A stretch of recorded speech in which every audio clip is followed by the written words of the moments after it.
जी बेटा, क्वेश्चन आपके पास, a traffic signal board indicating school ahead is an equator triangle shape. तो अगर ये आपके पास कोई एक सिग्नल है या सिग्नल बोर्ड स्कूल अहेड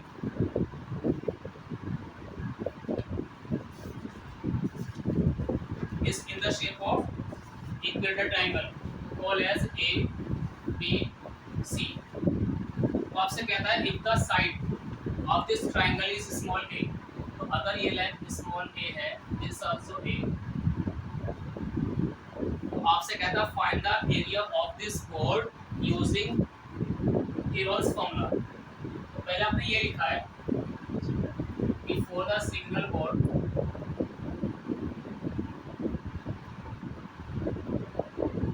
ठीक है, तो इन ट्रायंगल एबीसी आपसे मैंने कहा जो इसकी साइड्स हैं वो आपके पास था इसका ए, इसका एक होता हमारे पास बी और एक होता हमारे पास सी। हम निकाले थे उसके लिए हीरोन्स फॉर्मूला। तो आपने कहा था कि विद एबीसी, तो हीरोन्स फॉर्मूला आपने याद करा था कि area of this triangle by Heron's formula तो लिखा है आपके पास under root s minus c. और आपको याद होगा बेटा एस के बारे में, तीनों लेंथ का sum a plus b plus c by 2। अब आपको याद है इसकी जो ए बी सी है ट्रायंगल में, आप देख सकते हो ए एंड ए, जब when you put in the given formula तो आपको याद आएगा कि सर तो ए है, ये भी ए है, यहाँ भी आपके पास ए है और अपॉन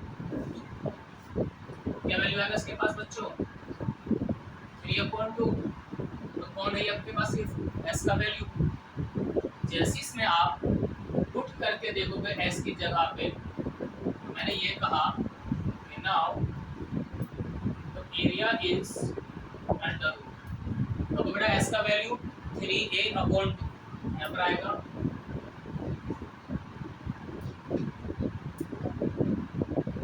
माइनस ए। इसका बी कौन है, स्मॉल ए। क्यों? क्योंकि आपके इस क्वेश्चन में ए बराबर बी बराबर सी है, तीनों वैल्यू ए के बराबर है।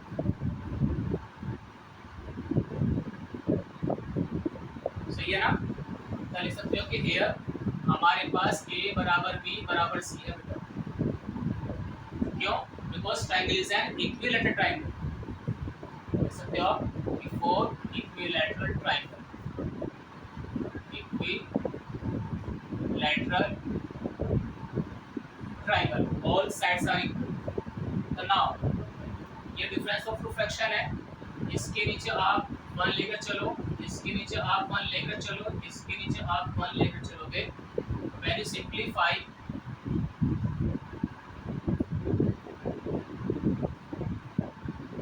तो 1 * 2 अपॉन, ऐसे यहाँ कहेंगे आप 3 माइनस का 2a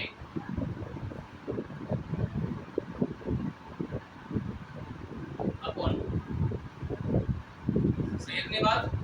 अब देखो इसको अब आप सिंपलीफाई करोगे तो क्या मिलेगा इसके बारे में,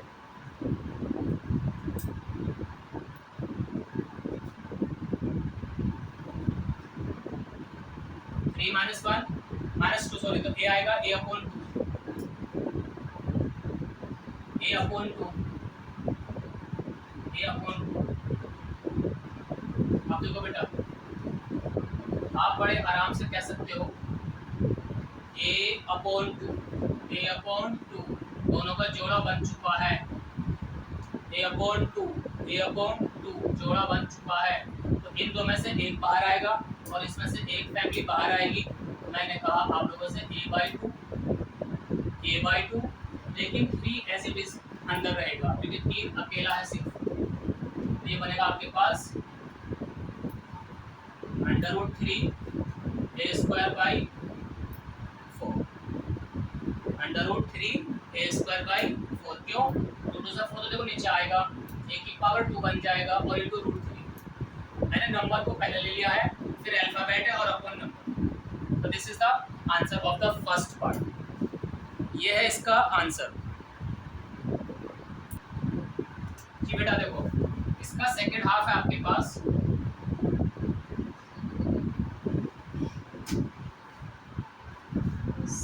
तो आपसे कहता है if perimeter of this triangle is 180 उसी क्वेश्चन में आगे इसने करा इंट्रोड्यूस क्या करा है, if the perimeter is 180 find the area of this triangle.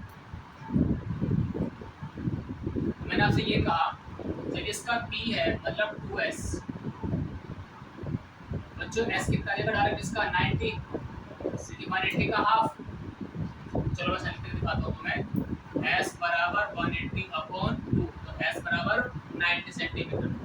जब उसका s 90 आ गया और आपने मुझसे ये भी कहा था कि उसका देखो आपको निकालना है a b and c but all are equal. मुझे मालूम हुआ इसका जो b है वो 180 के इक्वल है, बट b कौन है उसका, तीनों लेंथ का सम। b कौन है वो 3 लेंथ, क्यों a एंड a कितने a आ गए मेरे पास, तीनों का सम 3 है, दैट इज द पेरीमीटर। तो यहाँ से आपको ये कितना मिलेगा बच्चों, 60 आल्सो। ये ऐसा 90 और ये उसका कितना बच्चों 60। क्यों है 60, आपको मालूम है b मतलब sum of all length of that figure, figure कुछ भी हो, sum of all dimension. Triangle था तो 3 साइड है, a plus a that is 3a। मेरे पास आया a का वैल्यू, मेरे पास आया s का वैल्यू। अब मैंने आपसे कहा वापस कि बेटा यूजिंग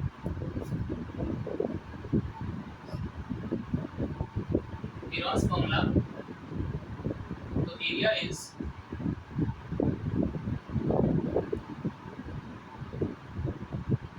s माइनस सी। तो आपको याद होगा यहाँ से s का वैल्यू 90 माइनस का 60 माइनस का 60 माइनस 60। क्यों बेटा, a b and c all are equal, क्योंकि कौन है ट्राइंगल इक्विलैटरल। तो दिखा सकते हो आप सर हमारे पास a का वैल्यू बराबर b वैल्यू बराबर c वैल्यू, कौन है बच्चों को 60, because all sides are equal. बेटा मैंने कहा आप लोगों से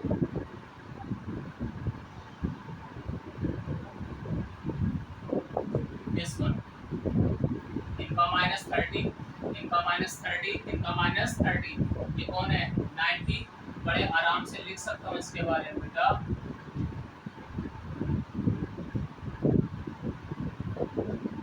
देखो बेटा ये वाला 30 यहाँ लिखा है, ये वाला यहाँ पर है, ये वाला यहाँ पर है। जैसे मैंने कहा था 3 इंटू 30, मालूम क्या हुआ, इस दोनों में से एक बाहर, इन दोनों में से एक बाहर, 30 इन दोनों में से बाहर आया, इनका एक 30 बाहर आया और बेटा कौन बचेगा सिर्फ 3।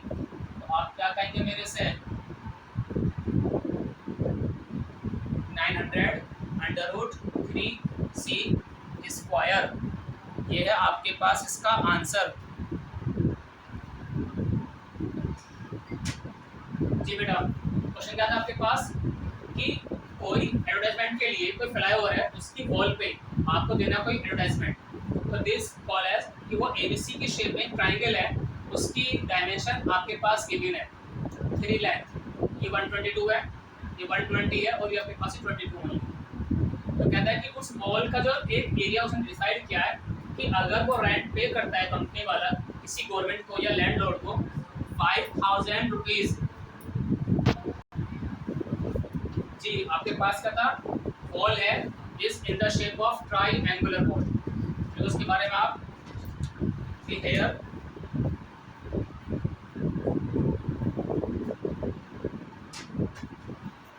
We find area of triangular wall.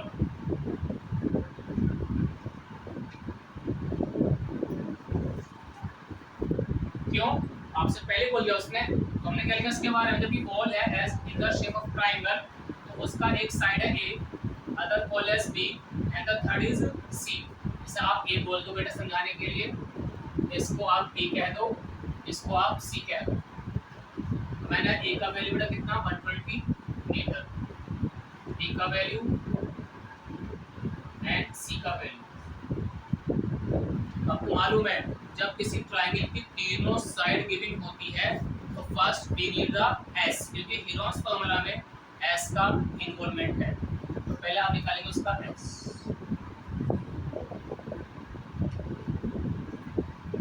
मैंने क्या देखा इसके बारे में,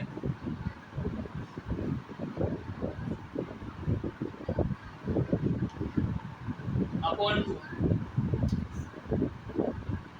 अगले प्लस करेंगे आप, डिवाइड बाई 2 करो, कितना का बताओ, 22, 44, 64, कितना,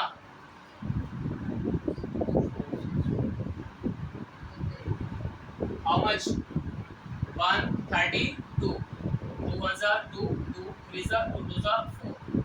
तो ये आपको मिला यहाँ से एस का वैल्यू। जब ये एस का वैल्यू आ गया तो using Heron's formula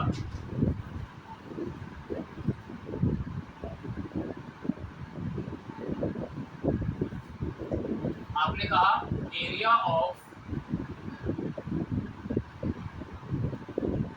triangular wall s minus a, s minus b, s minus c. बेटा एस का वैल्यू कितना मिला आपको 132 माइनस ए 22,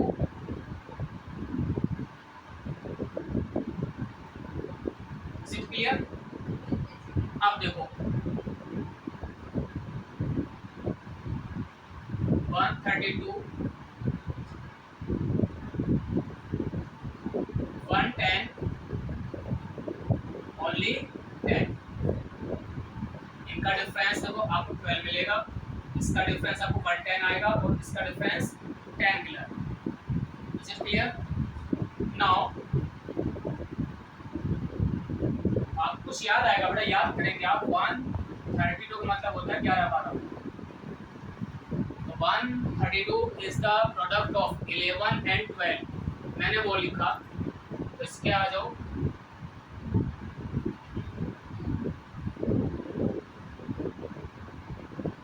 110 11 10। अब मुझे सभी का जोड़ा मिल गया, 12 में से एक बाहर, 11 में से एक बाहर, 10 में से एक बाहर, सही है।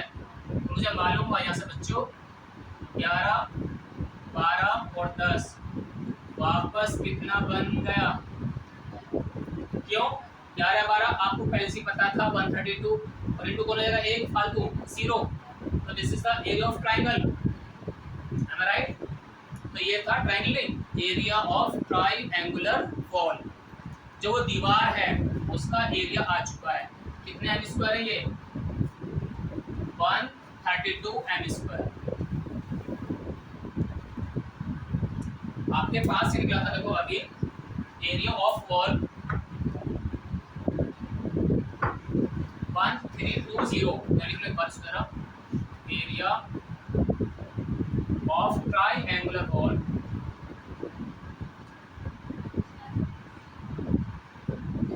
जो आपने अभी पीछे फाइंड किया था इसको।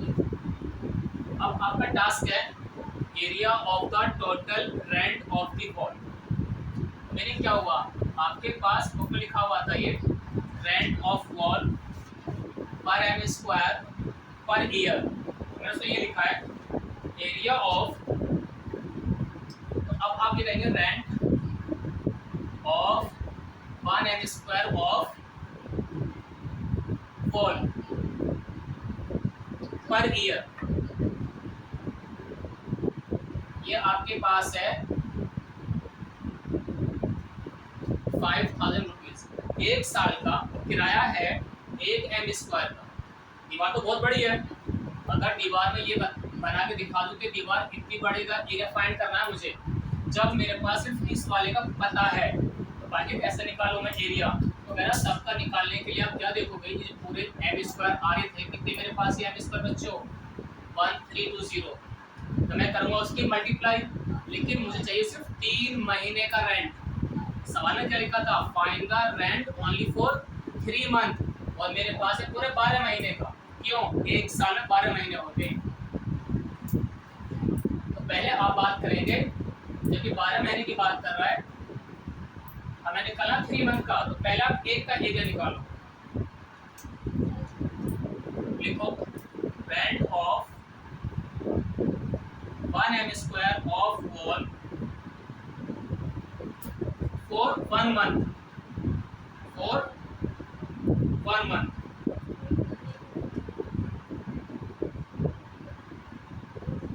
मैं आपसे ये कहूँगा, ये है 12 महीने का एरिया का रेंट, ये जो था 1 m स्क्वायर का पूरे 12 महीने का रेंट 5000 रुपये। आपको निकालना है rent of 1 m square of wall for 1 month, कितने रुपीस। जब ये 1 महीने का है तो नाउ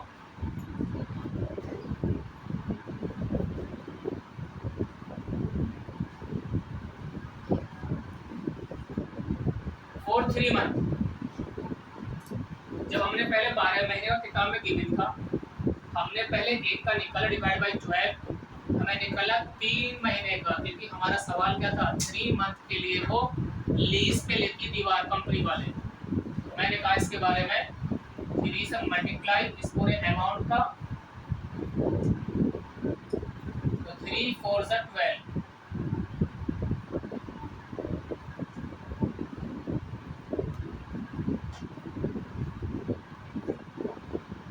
सही है।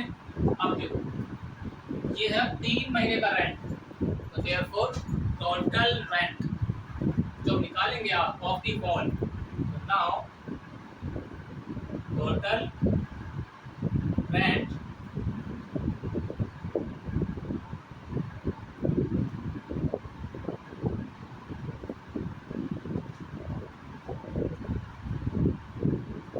तो इसकी multiply in the given value, 4 1 जा 4, 4 3 जा 12, कैरी 1 12, 4 3 जा, तुमने मुझसे कहा 330 इनटू दिस वन,